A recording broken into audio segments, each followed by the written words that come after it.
জনগণের অর্থ চুরি করে ধনী চোরদের হাতে তুলে দিয়েছেন নরেন্দ্র মোদী। এবার চোরদের কাছ থেকে এই অর্থ আবার মানুষের হাতে ফিরিয়ে দেওয়ার প্রতিশ্রুতি দিয়েছেন কংগ্রেস সভাপতি রাহুল গান্ধী। সোমবার উত্তরপ্রদেশের ফতেহপুর সিক্রিতে নির্বাচনী জনসভায় তিনি আবার বলেন, চৌকিদার চোর হ্যায়। এদিকে নির্বাচনী প্রচারে সাম্প্রদায়িক মন্তব্য করায় উত্তরপ্রদেশের মুখ্যমন্ত্রী যোগী আদিত্যনাথ ও বহুজন সমাজবাদী পার্টির নেতা মায়াবতীর প্রচারে সাময়িক নিষেধাজ্ঞা দিয়েছে নির্বাচন কমিশন।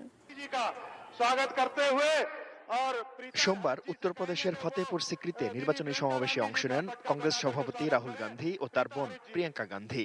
জনসভায় বিজেপির বিগত 5 বছরের সরকারকে চোরের শাসনামল বলে সমালোচনা করেন রাহুল।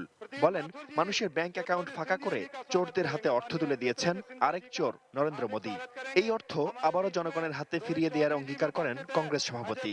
নীরব মোদী 35,000 करोड़ रुपए, विजय माल्या 10,000 करोड़ रुपए, ललित मोदी, मेहुल चोकसी, अनिल अंबानी, लाखों करोड़ रुपए आपका पैसा छीनकर इनको दिया गया है। चौकीदार 5 साल में अच्छे दिन से चौकीदार चोर है तक पहुंच गए। বছরে 72,000 রুপি করে দেওয়ার প্রতিশ্রুতির কথা আবারও স্মরণ করিয়ে দিয়ে রাহুল গান্ধী বলেন, কংগ্রেসের আমলেই ফিরবে আচ্ছে দিন, জবাবদিহির আওতায় আনা হবে চোরদের। ये सच्चाई है। 3,60,000 रुपए 5 करोड़ लोगों को कांग्रेस पार्टी दे सकती है, 15 लाख नहीं दे सकती। मैं आपको यहां झूठ नहीं बोलूंगा। এদিকে রাফাল যুদ্ধবিমান ক্রয় কাণ্ড নিয়ে রাহুলের মন্তব্যের ব্যাখ্যা চেয়েছেন সুপ্রিম কোর্ট। গত বুধবার রাফাল কাণ্ডে ফাঁস হওয়া নথি খতিয়ে দেখতে চেয়ে রায় দেন সর্বোচ্চ আদালত। ওই দিন আদালতের ভূমিকার প্রশংসা করে রাহুল বলেন, সর্বোচ্চ আদালতও ন্যায় বিচারের কথা বলছে।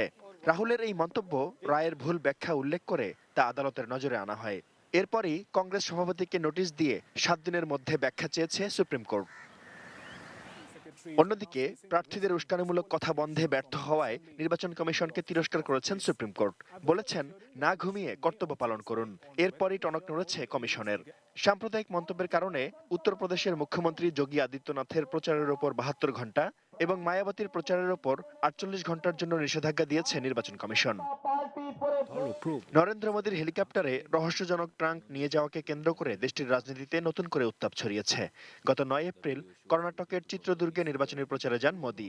সেখানে তিনি হেলিকপ্টার থেকে নামার আগেই তার নিরাপত্তারক্ষীরা ট্রাঙ্কটি তড়িঘড়ি করে নামিয়ে একটি গোপন জায়গায় নিয়ে যায়। নির্বাচন কমিশনকে এই ঘটনা তদন্তের দাবি জানিয়েছে Congress. Shaon Mahfuz, desk report, ATN news.